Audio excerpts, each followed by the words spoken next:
Dear readers, you already know how to retell a story by telling a friend the most important parts. Today I want to teach you that you can also include how the character is feeling in each part of the story when you retell. You can tell what happened in the story and then say, and then the character was feeling blank because blank. Let's practice this today. Love, Miss Cortez. So today I'm going to read you the first chapter in Poppleton by Cynthia Rylant, and then I'm going to go back and I'm going to start to retell, but when I retell, I'm also going to retell how the character was feeling and why the character was feeling that way. So let's go ahead and look inside. The first chapter is called Neighbors. Poppleton used to be a city pig. He did city things. He took taxis. He jogged in the park. He went to museums. Then one day, Poppleton got tired of city life. He moved to a small house in a small town. Poppleton's small house was charming. It had a little sunroom where Poppleton took naps. It had lots and lots of shelves where Poppleton kept things. It had a little garden where Poppleton planted corn. And it had Cherry Sue. Cherry Sue was Poppleton's new neighbor. Cherry Sue was very friendly. In the morning, she called out, "Yoo-hoo, Poppleton, would you like some oatmeal?" So Poppleton had oatmeal with Cherry Sue. In the afternoons, she called out, "Yoo-hoo, Poppleton, would you like a toasted cheese?" So Poppleton had toasted cheese with Cherry Sue. At night, she called out, "Yoo-hoo, Poppleton, would you like spaghetti?" So Poppleton had spaghetti with Cherry Sue. This went on day after day. At first it was fun, but not for long. Some mornings, Poppleton did not want oatmeal. He wanted to sleep. Some afternoons, Poppleton did not want toasted cheese. He wanted TV. Some nights, Poppleton did not want spaghetti. He wanted to practice playing his harmonica. But Cherry Sue kept calling, "Yoo-hoo, Poppleton."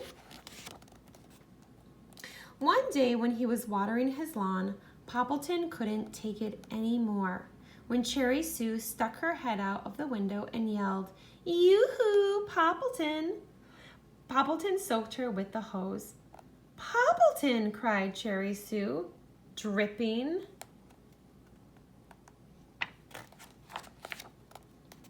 Poppleton felt awful.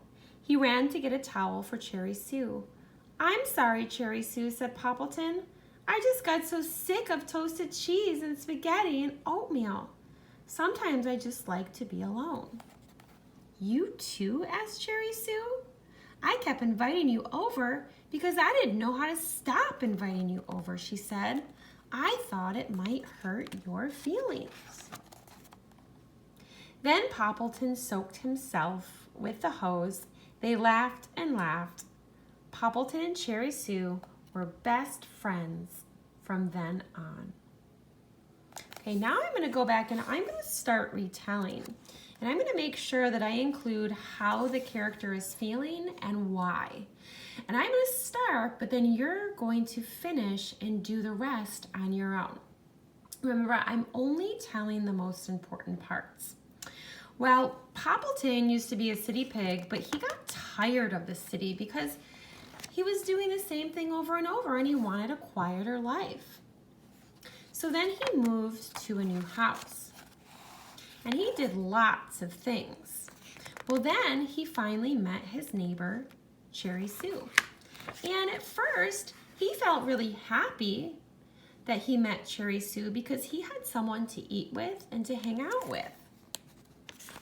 But after a while, Cherry Sue was calling "Yoo-hoo, Poppleton" over and over and over again. And so he started feeling really tired and annoyed because he just wanted to be left alone. Now, do you notice how I retold the most important parts? And I also included how Poppleton felt and why. Now I'm going to flip the pages, and as I flip the pages, I want you to continue telling the most important parts, but don't forget to add how is the character feeling and why.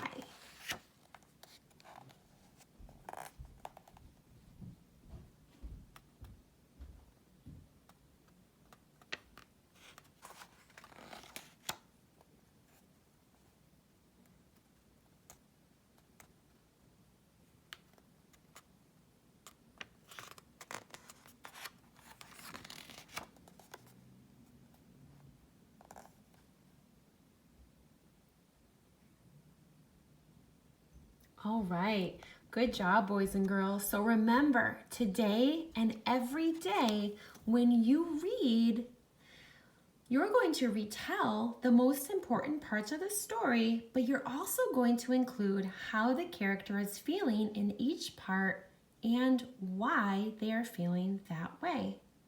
Off you go.